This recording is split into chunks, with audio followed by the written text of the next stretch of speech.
Praise the lord. మన ప్రభువును రక్షకుడైన యేసుక్రీస్తు వారి దివ్యనామం పేరిట మీ అందరికీ శుభాభివందనాలు. మరొకసారి ఇట్టి రీతిగా ఈ మధ్యాహ్న కాల సమయంలో దేవుడి వాక్యాన్ని అందించడానికి దేవుడి కృప ద్వారా దేవుని వాక్యాన్ని అందించడానికి మీ అందరిని ఇలా కలుసుకోవడానికి దేవుడు ఇచ్చిన కృపను బట్టి దేవుడిని ఎంతగానో స్తుతిస్తున్నాను. గడిచిన రోజుల్లో మీరందరూ ఎలా ఉన్నారు? బాగున్నారా? మీరందరూ బాగుండాలని మీ నిమిత్తం ప్రార్థన చేస్తున్నాం. మీరందరూ మీరందరూ సుఖముగా సౌఖ్యముగా దేవుని కృప కాపుదల మీ మీద ఉండాలని మీ నిమిత్తం ప్రార్థన చేయడం జరుగుతుంది. ఇంకా ఎవరన్నా ప్రార్థన మీ పక్షంలో ప్రార్థన చేయాలని కోరినట్లయితే మా నెంబర్కి 9014378416 ఈ నెంబర్ని మీరు కాంటాక్ట్ చేసి కానీ టెక్స్ట్ మెసేజ్ కానీ వాట్సాప్ మెసేజ్ కానీ చేసి తెలియజేస్తే మీ పక్షంలో ప్రార్థన చేయడానికి మేము ఎల్లప్పుడూ ప్రభు సన్నిధిలో సిద్ధంగా ఉన్నాం. ప్రార్థన చేద్దాం. ప్రార్థన చేసుకొని మీకు తెలియజేస్తున్నట్లుగా మనం న్యాయాధిపతుల గురించి ధ్యానిస్తున్నాం. గడిచిన రోజుల్లో ఒత్నియేలు, యెహూదు ఇద్దరు న్యాయాధిపతుల గురించి ధ్యానించాం. అలాగే రాత్రికాల సమయంలో ఎజ్రా జీవితం అలాగే గెహజీ జీవితాన్ని ధ్యానించాం. అయితే ఈ రోజు మరొక శ్రేష్టమైన మరొక న్యాయాధిపతి జీవితాన్ని మనం ధ్యానిద్దాం. ఆ న్యాయాధిపతి జీవితాన్ని తెలుసుకుందాం. రండి, న్యాయాధిపతి జీవితాన్ని క్లుప్తంగా ధ్యానిద్దాం. రండి, ప్రార్థన చేసుకొని వాక్య ధ్యానంలోకి వెళ్దాం. ప్రార్థన. ప్రేమ కనిక్రమ కలిగిన మా ప్రియ పరలోకపు తండ్రి, నీ ఘనమైన శ్రేష్టమైన మహోన్నతమైన నామాన్ని బట్టి వందనాలు, స్తుతులు, స్తోత్రాలు. ఈ న్యాయాధిపతుల గ్రంథంలో ఒక్కొక్క న్యాయాధిపతి జీవితం ద్వారా మాతో మాట్లాడుతున్నాం, మమ్మల్ని బలపరుస్తున్నాం. ఈ రోజు మరొక జీవితం ద్వారా మాతో మాట్లాడి మమ్మల్ని బలపరచండి, నీ రాకడ సిద్ధపరచండి. యేసు నామమున ప్రార్థిస్తున్నాం తండ్రి, ఆమేన్. వీక్షిస్తున్న మీ అందరికి మరొకసారి యేసుక్రీస్తు నామమున నా ప్రేమపూర్వక వందనాలు తెలియజేస్తున్నాను. దేవునికి స్తోత్రం కలుగును గాక. హల్లెలూయా. రండి, వాక్య ధ్యానంలోకి వెళ్దాం. నిన్న యెహూదు గొప్ప కార్యం చేశాడు. గొప్ప కార్యం చేసి వాళ్ళని రక్షించాడు. వాళ్ళ దేశము నెమ్మది పొంది ఉన్నది. అయితే ఏం జరిగింది? యెహూదు నెమ్మదిని ఇచ్చిన తర్వాత చూద్దాం రండి. నిన్న మనం చదివిన న్యాయాధిపతుల గ్రంథం 3వ అధ్యాయం 29వ వచనం చదివాం. దేశము ఎన్ని సంవత్సరాలు? 80 సంవత్సరాలు నిమ్మలంగా ఉండదు. 80 సంవత్సరాలు నిమ్మలంగా ఉంది. 4వ అధ్యాయం 1వ వచనం చదువుదాం. యెహూదు మరణమైన తర్వాత ఇజ్రాయేల్ ఇంకను యెహోవా దృష్టికి దోషులైరి గనుక. ఏందయ్యా ఇక్కడ? ఏంటి వీళ్ళ పరిస్థితి? ఏంటి వీళ్ళ కథ? ఏంటి వీళ్ళ చరిత్ర? ప్రతిరోజు మన పెద్దలు అంటారు, పాడింది పాట అదే విధంగా ఉంది. దేవుణ్ణి దెబ్బలు తగినప్పుడు దేవా నువ్వే మాకు దిక్కు అంటున్నారు. దేవా నువ్వే మాకు దిక్కు అంటే దేవుడు ఒక రక్షకుల్లా, ఇక్కడ మనం చూసేది రక్షకుడు అనే మాట ఎక్కువగా, యెహోవా దూత అనే మాటలు ఈ న్యాయాధిపతుల గ్రంథంలో ఎక్కువగా ఉంటాయి. ఎందుకంటే ఆ రక్షకుడు దేవుడే ఒక బలపరిచి, దేవుడే ఒక వ్యక్తిని ఎన్నుకొని, దేవుడే ఆ వ్యక్తిని లేపి ఆ వ్యక్తిని వాళ్ళకి రక్షకునిగా నియమించి, న్యాయాధిపతిగా నియమించి వాళ్ళకి. అయితే ఇక్కడ ఈ న్యాయాధిపతులు ఒక సమయానికి చనిపోతారు. చనిపోయిన తర్వాత ఏమవుతుందంటే నిన్న మన యెహూదు గురించి తెలుసుకున్నాం. ఆ యెహూదు చనిపోయిన తర్వాత 80 సంవత్సరాలు ఆ యెహూదు ఉన్నప్పుడు 80 సంవత్సరాల దేశంలో నెమ్మది వచ్చింది. యెహూదు చచ్చిపోయాడు. మరలా కామనైంది. మరలా వాళ్ళ బుద్ధి బయటపడిపోయింది. ఏమైందంటే మరలా పాపం వైపు యథావిధికి వెళ్ళిపోతున్నారు.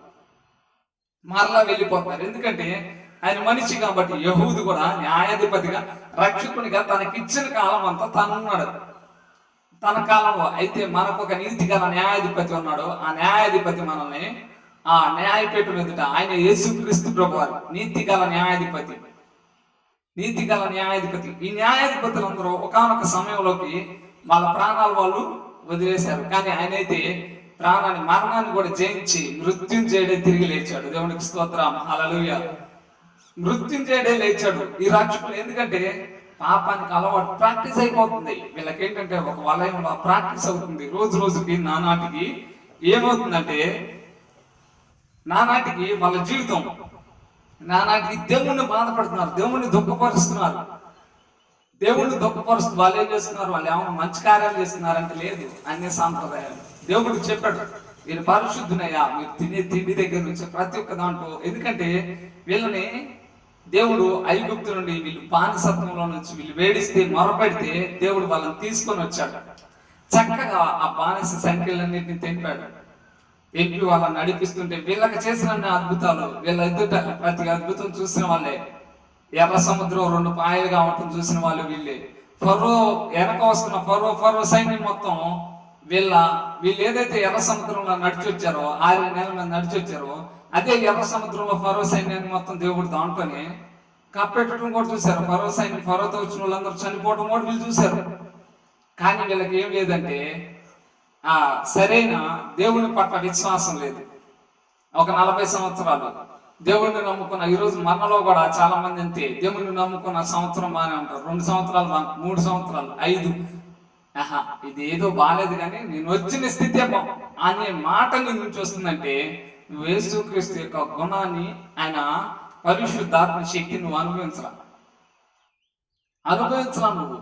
నువ్వు సరిగా అనుభవించలా, రుచి తెలుసుకోవాలా.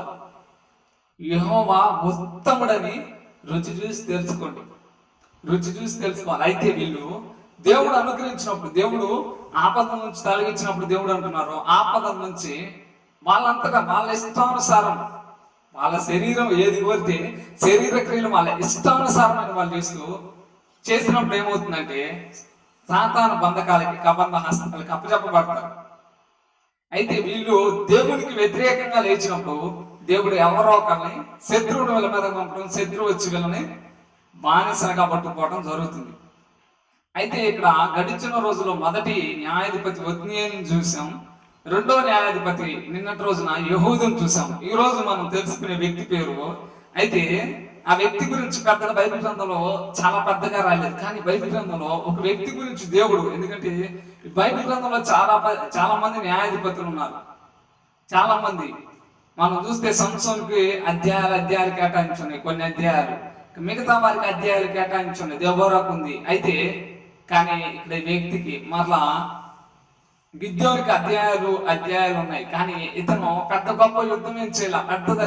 ఎందుకంటే అక్కడ దాన్ని సరిగా చూస్తే అది చాలా పెద్దది, అది చాలా పెద్దది. పరిశుద్ధాత్మ దేవుడు ఎవరిని వదిలిపెట్టడు, ఎవరిని విడిచిపెట్టడు, ఎవరిని మర్చిపోడు. అందుకే ఈ వ్యక్తికి దాదాపు ఒక్క వచనమే దేవుడు కేటాయించడం. పరిశుద్ధాత్మ దేవుడు ఈ గ్రంథంలో, పరిశుద్ధ గ్రంథం అతని పేరు మీద ఒక వచనం అతనికి కేటాయించడం జరిగింది పరిశుద్ధ గ్రంథంలో. అయితే ఆ ఒక్క వచనంలో ఏముంది, దీని గురించి మనం చెప్పుకోదగింది, ఏముంది మనం నేర్చుకోదగింది. క్రైస్తవులుగా మనం ఏం నేర్చుకోవాలి?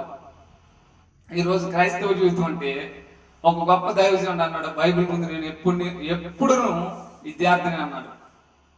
ఆయన గొప్ప దైవజనుడు, చాలా దేవుని సేవా పరిచయంలో, అంటే దేవుని కొరకు ప్రాణార్పణంగా పైబడుతూ సేవలో కరిగిపోయిన ఆ వ్యక్తి, దేవుని కొరకు అత్యధికంగా వాడబడిన వ్యక్తి భూమి మీద. అయితే ఆయనే, నేను దేవుని ఎదుట, బైబిల్ ఎదుట నేను బాలుని, అంటే నేర్చుకునే విద్యార్థిని అంటే నేనంటాను మనం పసిపిల్లలమే అని అన్నారు.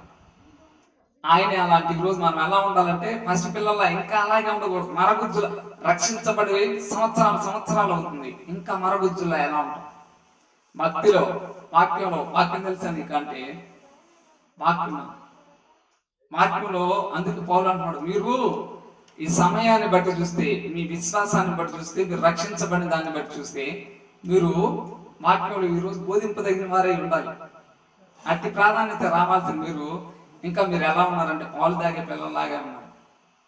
వాక్యంలో మీరు ఇంకా అక్కడే ఉన్నారు అని చెప్తున్నాడు. ఈరోజు వాక్యంలో మనం బెరయ సంఘంలో చెప్పిన వాక్యాన్ని పరిశీలించేవారుగా, ఆ వాక్యాన్ని మన హృదయంలో ఉంచుకునే వారిలా ఉండాలి. వాక్యం చెప్తున్నారులే పాస్టర్ గారు, ఎందుకంటే పాస్టర్ గారికి వాక్యం రాదా, తెలియదా? పాస్టర్ గారు మీకంటే ముందు ఇక్కడికి వాక్యాన్ని తీసుకురావడం ముందు ఈ వాక్యం మొత్తం తెలుసుకొని, వాక్యం కోసం ఆయన బైబిల్ ట్రైనింగ్ లో, బైబిల్ కాలేజీలో వాళ్ళు ఎంతో కష్టపడి వారి జీవితాల్లో పెట్టి దేవుని కొరకు వాళ్ళు వస్తారు. ఇక్కడ వాళ్ళకి వాక్యం తెలియక చెప్తున్నారా? కాదు. మనం ఏమంటాం, మనం వినే తత్వం, మన మైండ్ అనేది అక్కడే ఉండాలి. మన మైండ్ అక్కడే సెట్ అయినప్పుడు ఆ వాక్యం మన హృదయంలోకి వెళ్ళేటట్టు ఉండాలి. హృదయంలోకి వెళ్ళకుండా ఏదో వాళ్ళు చెప్తున్నారు మేము వింటున్నాం. ఎందుకంటే ఈరోజు కొంతమంది ఇక్కడ మైండ్ ఏమో ఆబ్సెంట్ ఉంటుంది, బాడీ ప్రెసెంట్ అయి ఉంటుంది. అలా ఉండకూడదు. ఆ విన్న వాక్యం సాతాను వచ్చి ఎత్తుకుపోయేటట్టు ఉండకూడదు. ఆ వాక్యం మన హృదయంలో ఫలించబడాలి. విత్తనాలు ఫలించినప్పుడు నువ్వు ఇంకా ఆత్మీయంగా బలపడటానికి సహాయపడుతుంది. రండి ఈరోజు చూద్దాం. ఎందుకంటే ఇక్కడ వీళ్ళకి వాళ్ళకి ఈ అధ్యాయంలో రాజు లేడు. మరి ప్రాముఖ్యంగా మొట్టమొదటిది ఏంటంటే రాజు లేడు. ఎవరి ఇష్టానుసారంగా వాళ్ళు చేస్తున్నారు, ఇష్టానుసారంగా చేస్తున్నారు. దేవుడు చెప్పిన మాట ఏం వింటలేదు. ఏంటంటే కానీ ఇంత జరిగినా, ఇంత వ్యతిరేకంగా వచ్చినా వాళ్ళని దేవుడు విడిచిపెట్టాడా? విడిచిపెట్టలేదు. దేవుడు వాళ్ళని ఏ విధంగా విడిచిపెట్టలేదు. ఎందుకు విడిచిపెట్టలేదు అంటే అంత గొప్ప ప్రేమ దేవుడు కలిగి ఉన్నాడు. అంత గొప్ప ప్రేమ. విసిగిస్తున్నారు, హింసిస్తున్నారు. ఎందుకంటే చెప్పినట్టు మరలా అదే ఆ మార్గానికి వెళ్ళొద్దున్నప్పుడు మరలా తిరిగేదే మార్గం, మరలా తిరిగేదే మార్గం, మరలా తిరిగేదే మార్గం. కానీ దేవుడు వాళ్ళని విడిచిపెట్టాల. అటువంటి ప్రేమ దేవుడు కలిగి ఉన్నాడు ఈరోజు. అయితే ఈరోజు ఎలా ఉన్నాం? ఈరోజు ఈ వ్యక్తి గురించి మనం చూద్దాం. ఈరోజు ఈ వ్యక్తి గురించి మనం చూద్దాం. 3వ అధ్యాయం 30వ వాక్యం. న్యాయాధిపతుల గ్రంథం 3వ అధ్యాయం 30వ వచనం. అతని తరువాత ఎవరి తర్వాత? యెహూదు తర్వాత ఆనాతు కుమారుడైన శంగరు. పేరు అర్థం ఏంటంటే శంగరు న్యాయాధిపతిగా ఉండెను. అతడు ఫిలిస్తీయుల్లో 600 మందిని మునుకోలు కర్రతో హతము చేసెను. అతడును ఇజ్రాయేలీలను అతను కూడా ఇజ్రాయేల్ ఏం చేశాడంట? రక్షించాడంట, రక్షకునిగా ఉన్నాడట. అయితే ఈ రోజు వాక్యం ఏమంటుందంటే ఇక్కడ ఉన్న వ్యక్తి పేరు ఏంటంటే ఈరోజు మనం తెలుసుకునే వ్యక్తి పేరు శంగరు.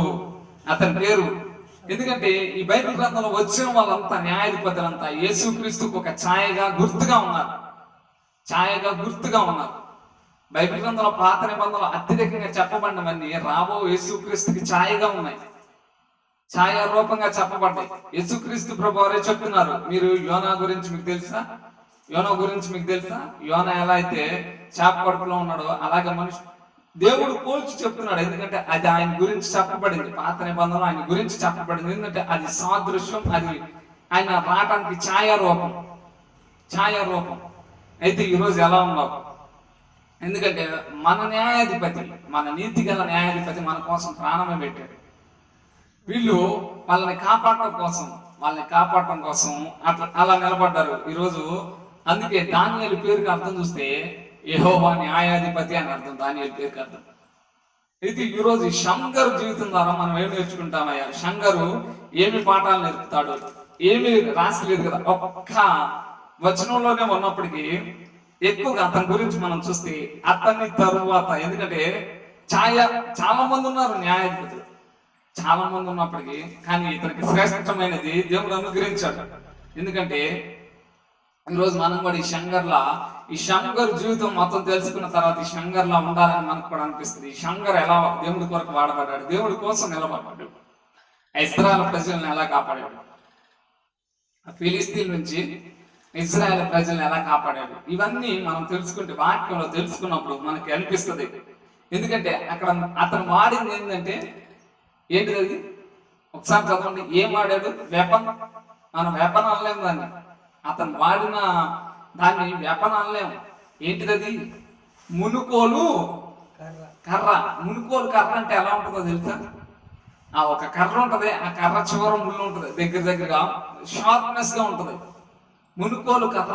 ఆ కర్రతో 600 మందిని హతం చేశాడు. చూడండి అసలు అతని నైపుణ్యం చూడండి. 600 మందిని మునుకోలు కర్ర అంటే దేనికి వాడతారు తెలుసా? ఎద్దులు కానీ పశువుల్ని కానీ కాయటం కోసం దాన్ని వాడతారు. ఎందుకంటే అవి సరిగా మాట విన్నప్పుడు ఆ మునుకోలు కర్రతో పొడిస్తే సెట్ అవుతాయి, సరైన మార్గంలో నడుస్తాయి. ఎద్దులు ఈ రోజు బండి మీద నడుస్తున్నప్పుడు ఎద్దుల బండి నడిపే వ్యక్తి ఆ కర్రతో ఆ ఎద్దును పొడిచినప్పుడు ఆ ఎద్దు నేను దారి తప్పి, ఎందుకంటే ఈ బండి దారి తప్పడానికి నేను సరిగా దారి తప్పి ప్రవర్తిస్తున్నాను నేనని పొడిచినప్పుడు ఎద్దుకు అర్థమైంది, అవును నేను దారి తప్పి ప్రవర్తిస్తున్నాను, అందుకే యజమానుడు సరైన త్రోవలో పెడతానికి నన్ను ఈ మునికోలు కర్రతో గుచ్చుతున్నాడు. ఈ రోజు వాక్యం, మునికోలు కర్ర ఏంటంటే వాక్యం గుచ్చుకుంటది.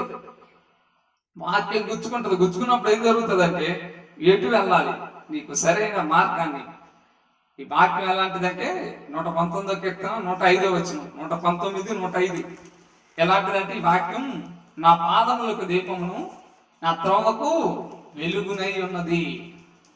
ఈ వాక్యం అనేది పాదాలకి దీపం. ఈరోజు స్ట్రీట్ లైట్స్ లేకుండా, ఒకవేళ స్ట్రీట్ లైట్స్ ఆపేసిన అందరినీ నడవండి అంటే, వెహికల్స్ నడపనంటే ఎన్ని యాక్సిడెంట్లు అవుతాయో. ఎందుకంటే ఈ వాక్యం పాదములకు దీపం.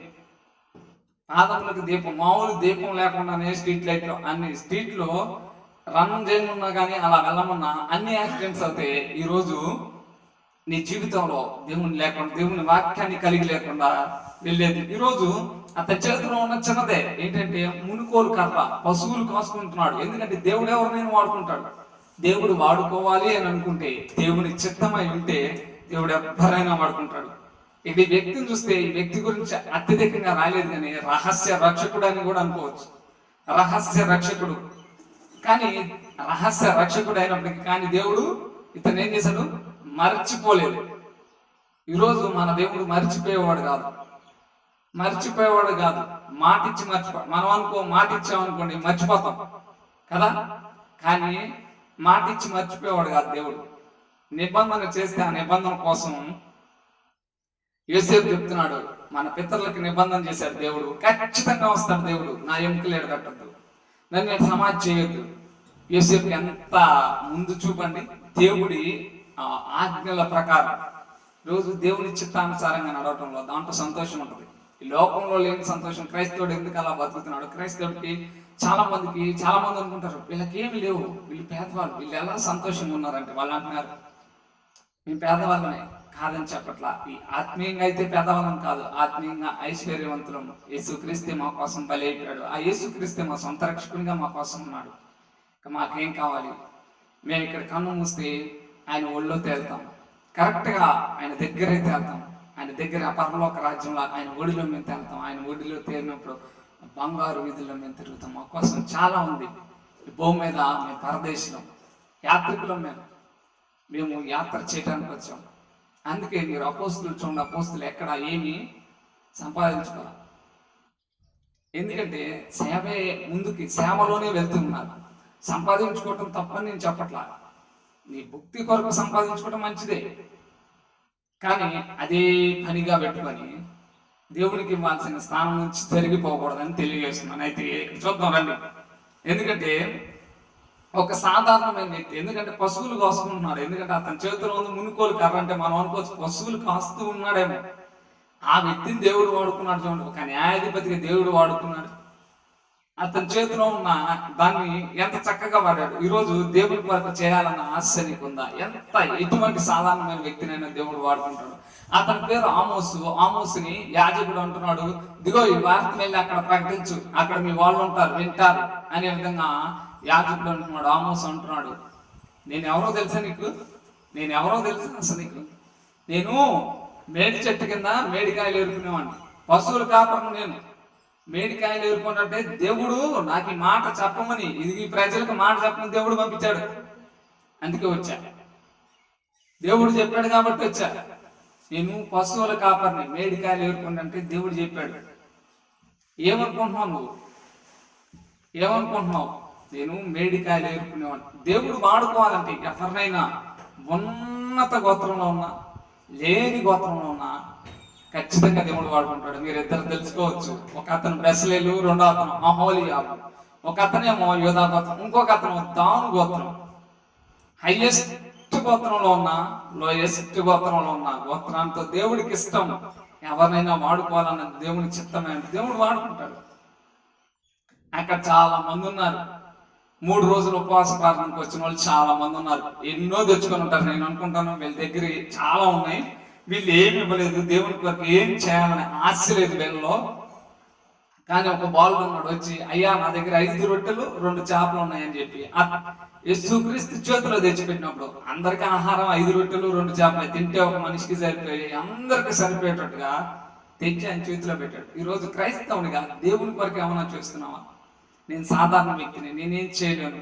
దేవుని కొరకు ఏదైనా చేయడానికి నువ్వు ముందుకేస్తే దేవుని నిన్ను వాడుకోవడానికి ఇష్టపడతావు. ఎందుకంటే దేవుని కొరకు చేయాలన్న ఆశ ఉండాలి.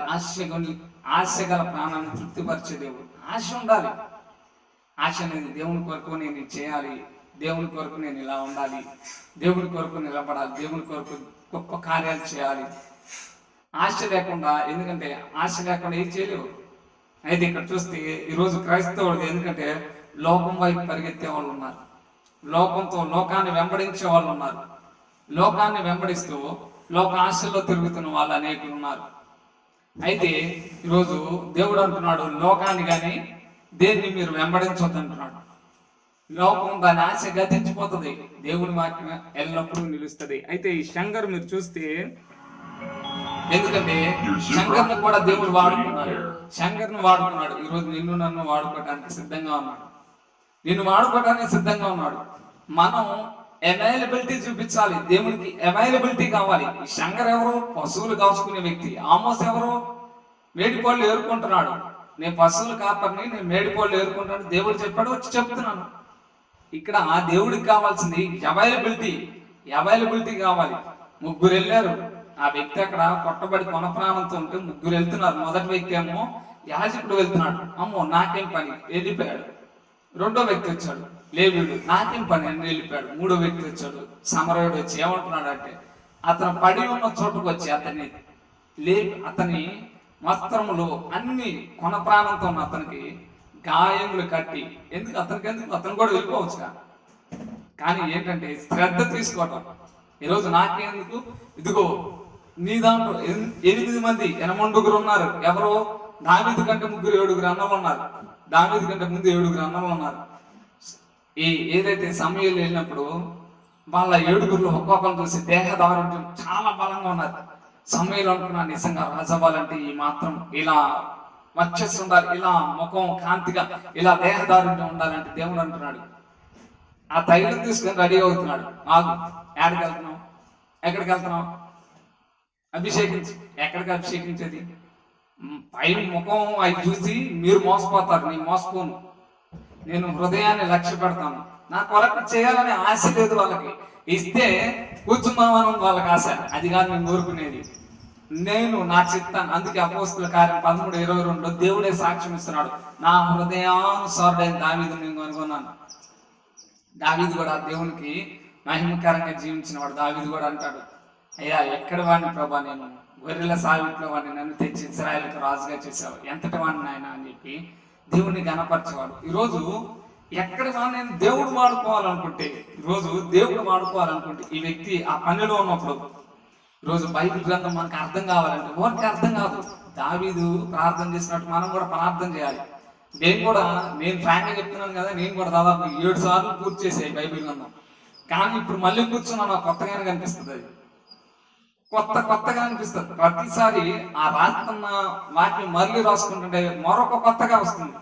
ఎందుకంటే దేవుని వాక్యంలో నూతనమైన, ఎందుకంటే 2000 సంవత్సరాల నుంచి వాక్యం, 2000 సంవత్సరాల నుంచి యేసుక్రీస్తుని గురించి ప్రకటిస్తున్నారు. వాక్యం మార్లా అనేక మంది ప్రకటిస్తున్నారు ఈ రోజు కూడా, కానీ ప్రకటన డిఫరెంట్గా ఉందా లేదా? దేవుడు అటువంటి పరిశుద్ధాత్మ దేవుడు ఆ రోజు ఆ వినే వాళ్ళలో ఎవరికి అవసరమై ఉన్నదో దానికి కావాల్సిన విధంగా దేవుడు పలికిస్తాడు.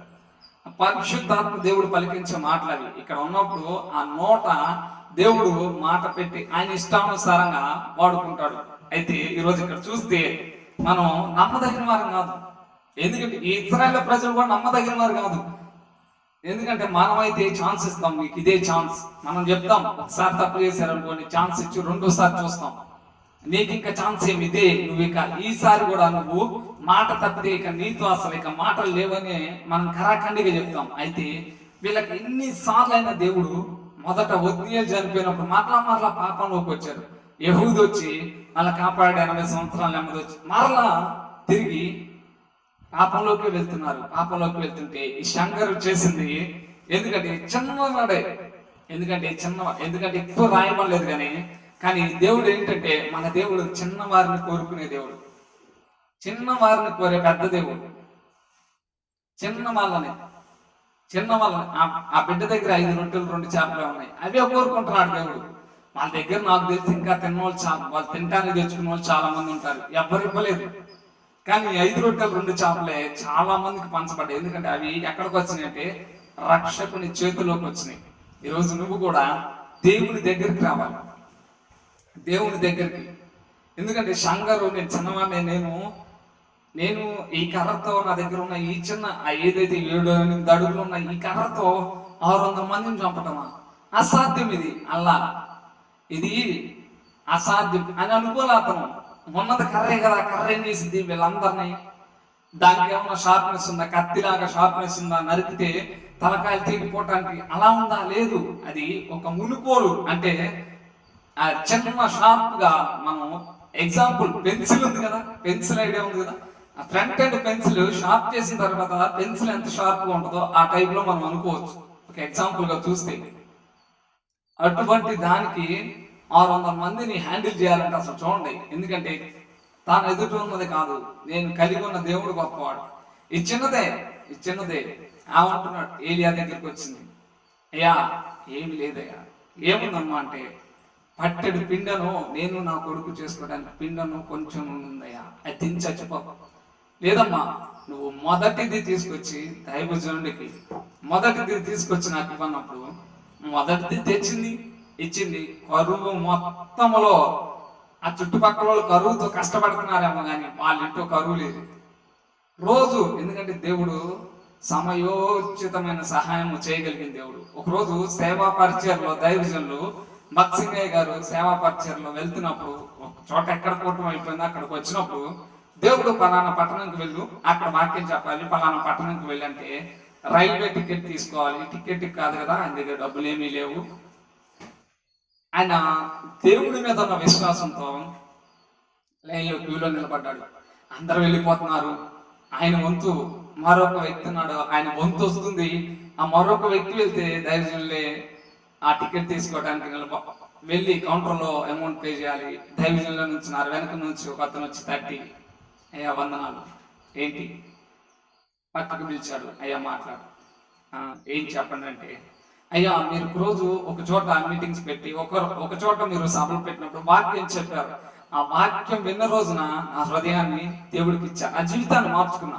ఆ రోజు నుంచి మీకోసం తిరుగుతున్నానయ్యా, దేవుడు కానుక ఇవ్వాలని చెప్పి ఇదిగో ఈ కానుకను పట్టుకొని తిరుగుతున్నానయ్యా, ఇదిగో ఈ కానుక మీకు ఇస్తున్నానయ్యా, ఈ కానుకని దేవుని కొరకు వాడుకోండి అని చెప్పి మీ సేవలు వాడుకోండి అని ఇచ్చినప్పుడు ఆ బిడ్డ కోసం ప్రార్థన చేసి దైవజనులు పంపించేశారు. దైవజనులు ఆ అమౌంట్ ఎంతో కూడా లెక్క చేయలేదు, ఆ అమౌంట్ ఎంతో క్యాల్కులేట్ చేయలేదు. ఆ అమౌంట్ జేబులో పెట్టి కరెక్ట్ టికెట్ ఎంత కావాలో టికెట్కి ఇచ్చి తర్వాత ఎక్కి పరిచర్యకు వెళ్ళిన తర్వాత దాదాపుగా 1 రోజులు ఆ పరిచర్య సాగటానికి దేవుడు అంత అమౌంట్ ఇచ్చాడు. ఈరోజు దేవుని మీద విశ్వాసం నా మటుకు నా జీవితంలో ఒకనొక రోజున సన్నిధికి వెళ్ళడానికి నాకు రావాల్సిన శాలరీ కానీ ఆఫీస్ నుంచి రావాల్సిన శాలరీ రాలేదు. ఇన్ టైంలో నా దగ్గర ఏం లేవు. నా దగ్గర ఉంది 100 రూపీస్. ఆ 100 రూపీస్లో నేను మొత్తం క్యాల్కులేట్ చేస్తే దేవుని సన్నిధికి వెళ్ళి వాక్యం చెప్పి తిరిగి రావటానికి వరకే నా దగ్గర ఉన్నాను. నేను ప్రార్థన చేశాను, ఈ 100 రూపాయలు ఉన్నాయి, ఏది ఏమైనప్పటికీ వాక్యం అందించడానికి నేను బయలుదేరుతున్నాను, ఏది ఇబ్బంది లేకుండా నువ్వే కార్యం చేయ ప్రభు అని చెప్పి వెళ్ళినప్పుడు వచ్చారు. ప్రార్థన సభం వల్ల ప్రార్థన చేయించుకున్నారు, కానుక ఇచ్చారు. కానుక దేవుడు ఎందుకంటే సమయం ఆయన మీద భారం వేసినప్పుడు, భారం నా మీదే, నా చిత్తానుసారంగా నువ్వు నడిచినప్పుడు నీకు కరువు ఎందుకు ఉంటుంది? నేను చెప్పినట్టుగా చేశాడు ఏలియా. అయితే అక్కడ ఉంది పట్టెడు పిండి. ఎందుకంటే నీ చేతిలో ఉన్నప్పుడు చాలా మంది అనుకుంటారు, ఉన్నది నా చేతిలో ఉంది, ఇది నాకు సరిపోదు. మోషే చేతిలో కర్ర ఉంది, అది మోషే చేతిలో ఉన్నప్పుడు ఒకటి కర్రే దేవుని చేతిలోకి వెళ్ళింది. దేవుని చేతిలో పెట్టినప్పుడు అదే కర్రతో కొడితే ఎర్ర సముద్రం 2 పాయలు అయిపోయింది. ఎందుకంటే అది దేవుని కర్రగా మారిపోయింది. ఈరోజు దేవుని చేతిలో అది ఒడిశల రాయి. ఆ రాయితో ఏం చేసేవాడంటే తప్పిపోతున్న పశువుల్ని అలా రాయి విసిరిన, అమ్మో మన యజమాని రాయి విసిరాడు అంటే ఆపడం కరెక్ట్ గా వెళ్ళే. కానీ ఆ ఒడిశల రాయి ఏం చేయడానికి ఉపయోగపడిందో తెలుసా? 9.5 అడుగులు ఉన్నాడు, 6 మూరల జానాడు ఉన్నాడు. కరెక్ట్ ఇక్కడ దగ్గర చచ్చిపోయాడు. ఇక్కడ దగ్గర పడిపోతే ఆ పడిపోయిన వెంటనే వెళ్ళి తెగ నరికేశాడు. ఆ ఒడిశల రాయి ఎంత పని చేసిందో చూసారా? చిన్నదే ఒడిశల రాయితో వస్తున్నాడు అంటే. అందుకే ఆయన అంటున్నాడు, నేనేమన్నా కుక్కనా? అతను అంటున్నాడు, నేనేమన్నా కుక్కనా అలా వస్తున్నాడు నా మీదకి? ఆయన అంటున్నాడు, నిజంగా నువ్వు 1 గంట తక్కువే అన్నట్టుగా ఆయన చక్కని విశ్వాసాన్ని కనపరిచాడు. ఆ 5 నున్నటి రాళ్ళని ఆ ఒడిశల రాయిలు వేసి కొట్టినప్పుడు గొల్యాతు కింద పడిపోయాడు, ముందుకు పడిపోయాడు. ఎందుకంటే ఈరోజు అవి చిన్నయ్యే. మీరు చూస్తే అవన్నీ 5 రొట్టెలు 2 చేపలు ఉంది, చాలా మంది సరిపో. బొంది ముగ్గురు ఉన్నారు, బొందేమో కొద్దిగా పిండి కొద్దిగా ఉంది. అయితే ప్రవక్త భార్య వచ్చి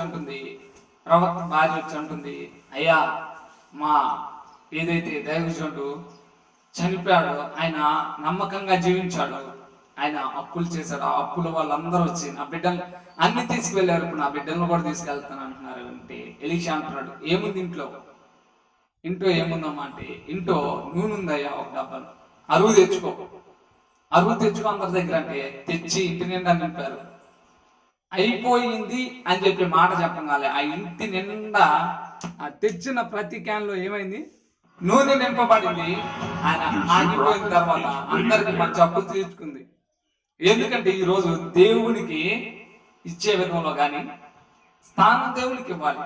రండి, ఈరోజు ఈ శంగరు అనగా అర్థం ఏంటంటే, అర్థానికి 3 పేర్లు. ఒకటి ఖడ్గం, మొదటిగా ఖడ్గం, దేవుని ఉగ్రత పాత్ర, మూడవది పరదేశి. 3 అర్థాలు.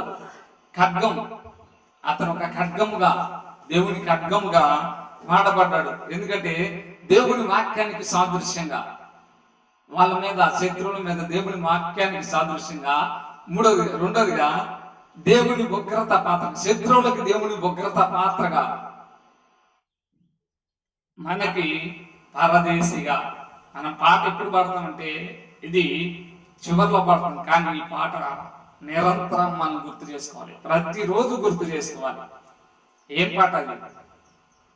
పరదేశులము ప్రియులారా మన పురమిదిగాది పొడు నిజముగా మన పురమిదిగా.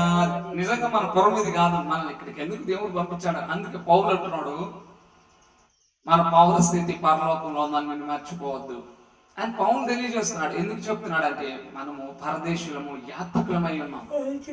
యాత్రికులు ఎలా వెళ్ళాలంటే గురి కలిగిన పరదేశం, గురి కలిగి చెప్పే కదా హెబ్రీయులకు రాసిన పత్రిక 12:2 గురి వద్దకు నేను పరిగెత్తుతున్నా. గురి వద్దకు ఎలా పరిగెత్తాలి? నిన్న రాత్రి చూసిన వ్యక్తి గురి తప్పింది, గమ్యం తప్పింది, గతి తప్పింది. ఈరోజు పరుగు పందెంలో ట్రాక్ ఒకటి వేస్తారు, ట్రాక్ ఒకటి. ఎందుకంటే సరాసరి ఆ ట్రాక్ లోనే మనం పరిగెత్తాలి. రైల్వే ట్రాక్ మనకు ఐడియా ఉంటుంది కదా, యాజ్ ఇట్ ఈజ్ పరుగు పందెంలో కూడా అలాగే ట్రాక్ గీసి ఉంటుంది, దాంట్లోనే పరిగెత్తాలి. ఆటోలకి టోలకి తగలడానికి దాంట్లోనే వెళ్ళాలి. దానిలో వెళ్ళేటప్పుడు జారినా, నీ పరుగు పందెం పక్కకి వెళ్ళినా ట్రాక్ తప్పిపోతాం. ఈరోజు ఆ ట్రాక్ లోనే రన్నర్ ఎవరైతే పరిగెత్తుతారో ఆ వ్యక్తి అంతా ఉత్సాహంగా పరిగెత్తుతాడే. ఈరోజు విశ్వాసముకు కర్తయు దాన్ని కొనసాగించువాడైన యేసు వైపు చూస్తూ నీ పరుగు పందెం పరిగెత్తాలి. ఈరోజు గురి కలిగిన జీవితం. మన గురి ఏంటి? పరలోక రాజ్యం. ఆ గురి కలిగి మనం ముందుకెళ్ళాలి. ఆయన పేరు అర్థం అలా సూచిస్తుంది. ఎందుకంటే ఇక్కడ శత్రువులు ఎవరయ్యా అంటే ఫిలిస్తీయులే. ఫిలిస్తీయులు ఎవరంటే గురి లేని వారు. గురి లేదు వాళ్ళకి, గురి లేదు, గమ్యం లేదు. గురి ఉండదు, గమ్యం ఉండదు, వాళ్ళ ఇష్టానుసారంగా జీవిస్తారు. అయితే ఈరోజు ఇతని తండ్రి పేరు ఏంటంటే అనాథు, అంటే అర్థం జవాబు. తండ్రి పేరుకి అర్థం జవాబు, అంటే తండ్రి ప్రార్థనా పరుడు అయి ఉండొచ్చు. తండ్రి ప్రార్థన చేస్తుంటే ఆ ప్రార్థనకి జవాబుగా శంగర్ వచ్చాడు. ఈరోజు ప్రార్థనకి జవాబుగా ఈ శంగర్ మనకు కనపడుతున్నాడు. మరి మన ప్రార్థన ఎలా ఉంది? ఈరోజు దేవుడు శంకర్ జీవితం ద్వారా ఎక్కడున్నా సరే, శంకర్ ఎక్కడున్నాడు మనం చూస్తే, శంకర్ ఎక్కడున్నాడు అంటే, శంకర్ని మనం చూసుకుంటే అతని దగ్గర ఉన్న వెపన్ని బట్టి, వెపన్ అంటే అతని దగ్గర ఉన్న మునుకోల కర్రను బట్టి చూస్తే అతను పశువులు కాస్తూ ఉంటాడు. ఎక్కడున్నా అక్కడి నుండే ప్రారంభించాడు. అయితే ఎక్కడున్నావో అక్కడి నుంచే ప్రారంభించి ఈరోజు మన చుట్టూ వాళ్ళని మనం అందరం చూస్తాం. మేము ఎక్కడ పనికి వస్తాం, మేము ఎక్కడ వాడబడతాం, మేము దేనికి పనికి వస్తాం అని చూస్తాం. కానీ దేవుడికి అలా అనేవాళ్ళు నచ్చరు. దేవుడికి ఆమోసులాగా చెప్పిన మాట విని వెళ్ళి చేయగలిగే సత్తా దేవుడు చెప్తున్నాడు. ఆయన నేను ప్రవక్తను కాదు, ప్రవక్త శిష్యుల్లో ఒకరిని కాదు, నేను దేనికి సంబంధించిన వాడిని కాదు, నేను మేడికి పండ్లు ఏరుకుంటున్నా. తెలుసా నీకు? మేడికి పండ్లు ఏరుకుంటా అంటే దేవుడు చెప్పాడు ఈ మాటలు నాకు. అందుకని నేను వచ్చి చెప్తున్నా. ఈరోజు ఎలా ఉన్నావు? దేవుడు నీకు అనేక మంది దైవజనుల ద్వారా, అనేక మంది భక్తుల ద్వారా మీకు తెలియజేస్తున్నప్పుడు ఎలా రియాక్ట్ అవుతున్నావు? ఈరోజు ఎక్కడైతే ఉన్నావో ఈ శంకర్ జీవితం ద్వారా మనం నేర్చుకోవాల్సింది ఏంటంటే మనం ఎక్కడున్నామో అక్కడ నుంచే ప్రారంభించాలి. ఈరోజు నువ్వు ఒక సేల్స్ ఎగ్జిక్యూటివ్ గా ఉన్నావు, అక్కడ నుంచే ప్రారంభించు. దేవుడు నేను అక్కడ ఎందుకు పెట్టాడంటే అక్కడ వాళ్ళ కొన్ని సువార్త తెలియజేయాలి, యేసుని గురించి పరిచయం చేయాలి. ఒక మేనేజర్ గా ఉన్నావా, ఒక ఎంప్లాయీగా ఉన్నావు, అక్కడ నీ చుట్టూ ఉన్న వాళ్ళు కూడా నిన్ను చూసి వాళ్ళు ప్రభావితం చెందాలి. అబ్రహాం ఇంట పుట్టిన వాళ్ళు ఉన్నారు, ఇంట ఏమయ్యారు, వాళ్ళు పుట్టిన వాళ్ళట. మీరు ఆదికాండంలో మాట చదవచ్చు, ఆదికాండంలో చూద్దాం రండి. ఆదికాండంలో ఆ మాట మీరు చూడొచ్చు. ఆదికాండంలో అబ్రహాం ఇంట పుట్టిన వాళ్ళను కూడా ఏం చేశారంట అబ్రహాము. మీకు చాలా చక్కని మాటలు ఉంటాయి. అబ్రహాము జీవితం చాలా చక్కని మాటలు. ఎందుకంటే అబ్రహాం ఎంటుండే ఒంటెలతో సహా చాలా చక్కని మాటలు అక్కడ రాయబడి ఉన్నాయి. అయితే ఇక్కడ చూస్తే అబ్రహాం గురించి చాలా చక్కని మాటలు దేవుడు రాయించాడు. ఎందుకంటే అబ్రహాము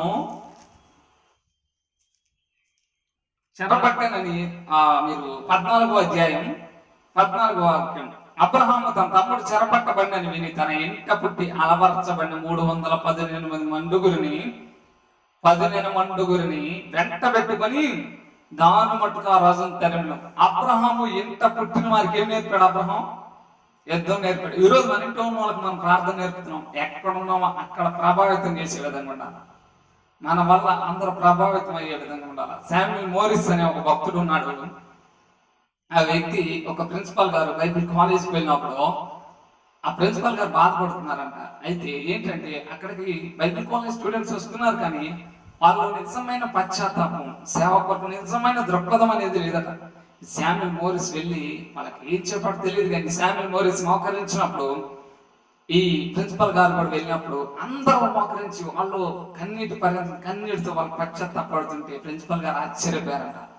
ఏం చెప్పారు? ఇంతగా పశ్చాత్తాపం, లోతైన పశ్చాత్తాపం. దేవుడి వాక్యం తెలియజేయబడుతున్నప్పుడు, దేవుని వాక్యం మనకు గుర్తుపడుతున్నప్పుడు, ఎందుకు గుర్తుపడుతుందంటే మనల్ని గాయం చేస్తుంది, మనకు ఏదో హాని చేస్తుందని కాదు, మనల్ని గాయపరుస్తుందంటే ఖచ్చితంగా ఒకానొక రోజు మనల్ని ఉన్నతమైన స్థితిలోకి తీసుకెళ్ళడానికి గాయాలు అని చెప్పి మనం అర్థం చేసుకోవాలి.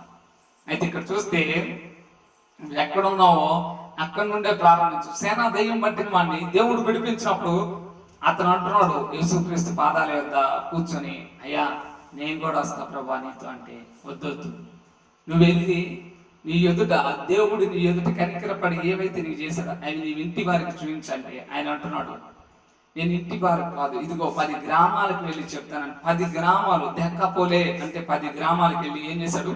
యేసుక్రీస్తుని గురించిన సువార్త తెలియజేశాడు.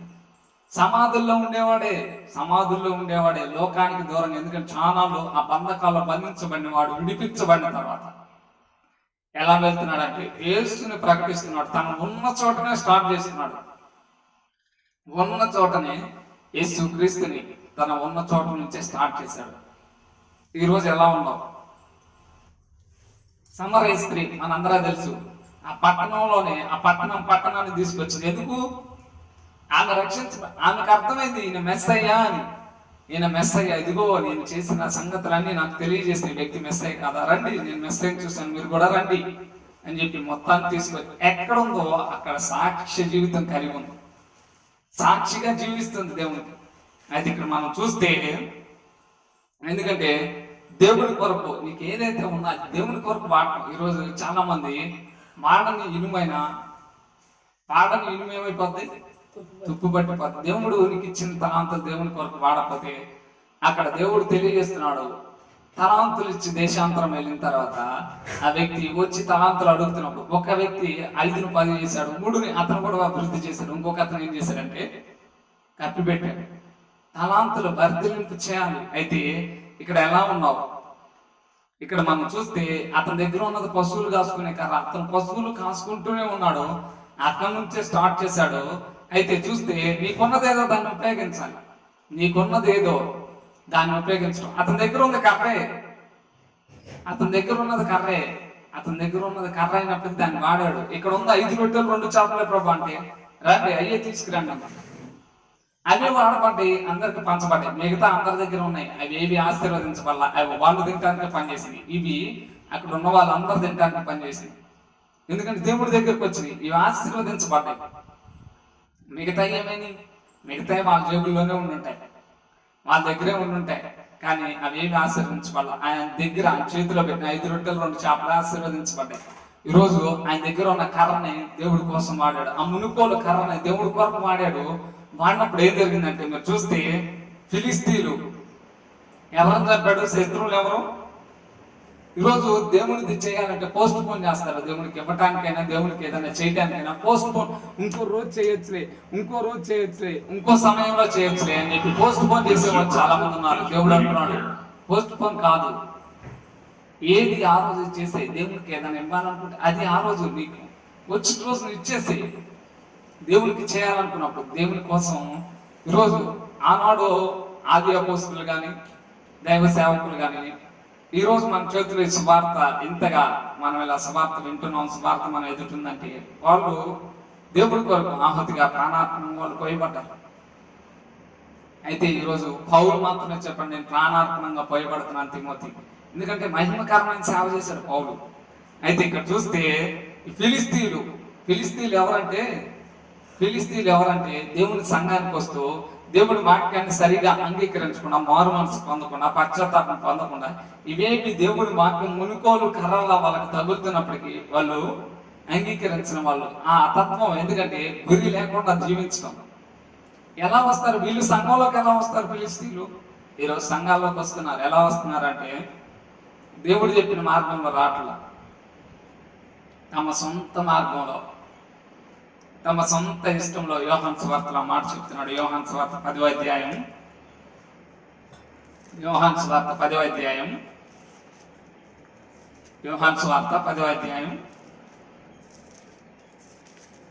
ఇక్కడ చూడండి, గొర్రెల దొడ్డిలో ద్వారమున ప్రవేశింపక వేరొక మార్గమున అంటే ఏంటంటే, విశ్వాసం ఎలా వస్తాడు? అనుభవాలన్నిటి నుంచి, ఐగుప్తు అనుభవాలు, లోయ అనుభవాలు, కష్టాల అనుభవాలు, పాపం నుంచి విమోచించబడి కష్టాల్లో వాటన్నిటిని ఎదిరించుటకు శరీర క్రియలన్నీ త్యజించి వీటన్నిటి నుంచి మారు మనసు పొంది, రక్షణ పొంది, బాప్తిసం పొంది, యేసు రక్తంలో కడగబడి, యేసు రక్తాన్ని ఆశ్రయించి ప్రభు బలలో పాల్పొంది ఇలా విశ్వాస సంఘంలో చేర్చబడతాడు. అయితే ఎలా వస్తున్నారు ఫిలిస్తీన్లు అంటే వేరొక మార్గంలో వచ్చేస్తున్నారు. అందుకే యోధా కూడా చెప్తున్నాడు, మరొక మాట యోధా కూడా చెప్తున్నాడు. యోధా పత్రికలో యోధా కూడా చెప్తున్నాడు. యోధా పత్రిక 4వ వాక్యం, ఏలైనగా కొందరు రహస్యముగా జొరబడి ఉన్నారు, వారు భక్తిహీనులై మన దేవుని కృపను కామాతురత్వమునకు దుర్వినియోగపరచు మన అద్వితీయ నాథుని ప్రభువైన యేసుక్రీస్తును విసర్జించి ఉన్నారు. ఇక్కడ చూస్తే వేరొక మార్గం ఉంది, వేరొక మార్గం ద్వారా వస్తున్నారు. ఏ మార్గం? దేవుని మార్గం కాదు అది, మళ్ళీ ఇష్టానుసారంగా వస్తున్నారు, దేవునిలో ఉండట్లేదు. అయితే ఇక్కడ దేవుడు తెలియజేస్తున్నాడు, పండగ క్రైస్తవుల్లా. ఈరోజు చాలా మంది ఏంటంటే పండగకే వస్తారు, క్రిస్మస్కే కనపడతారు, న్యూ ఇయర్కే కనపడతారు. మనకేంటంటే పండగ ఎంత పెద్దదిగా చేసాం. ఒక ఆయన అంటున్నాడంట, ఇంత ముందు క్రిస్మస్ ఎంతగా చేసాము, చాలా తక్కువ క్రాకర్స్ కాల్చాం, ఈ సంవత్సరం ఎక్కువ కాల్చాం అని అంటున్నారు. క్రాకర్స్ కాల్చడం వల్ల ఎవరికి సువార్త అందించబడింది? ఎవరైనా రక్షించారా? ఎవరన్నా రక్షించబడ్డారా? ఎవరన్నా యేసుక్రీస్తుని సొంత రక్షకునిగా ఒప్పుకున్నారా? లేదు. నువ్వు క్రాకర్స్. అందుకే మీ పండగ దినాలు, మీ పండగ ఆచారాలు నాకు అసహ్యం. దేవుడు అంటున్నాడు, మీ పండగ ఆచారాలు నాకు అసహ్యం. ఈరోజు బాధాకరమైన విషయం ఏంటంటే, అప్పు చేసైనా సరే మీరు పండగ చేసుకోండి అంటున్నారు. అప్పు చేసి పండగ చేయమని వాక్యం చెప్పాల, అప్పు చేసైనా పండగ చేసుకోమని చెప్తున్నారు.